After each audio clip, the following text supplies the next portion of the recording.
কি সেই তার স্বপ্নের নায়ক? তার মানে তুমি কি সেই জল ফিরে আসার প্রতীক্ষায় দিনের পর দিন পথ চেয়ে চেয়ে নিজেকে তিল তিল করে শেষ করে দিল?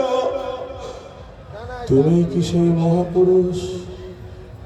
তুমি কি আমার বাবা? হ্যাঁ, তুমি আমার বাবা।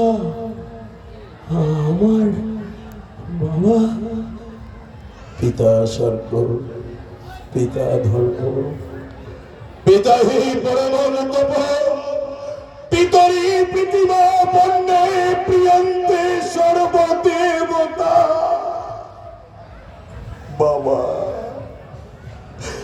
দূরে কেন বাবা? আমার কাছে এসো, তোমার এই বিরাট বুকে আমাকে জড়িয়ে ধরো। এতদিন যারা আমাকে বেজন্মা বলেছে তাদেরকে বলো আমি বেজন্মা নই, আমি তোমার ছেলে, তুমি আমার বাবা। বলো আমার কাছে এসো না বাবা, আমাকে একটু জড়িয়ে ধরো, আমার কাছে এসো না।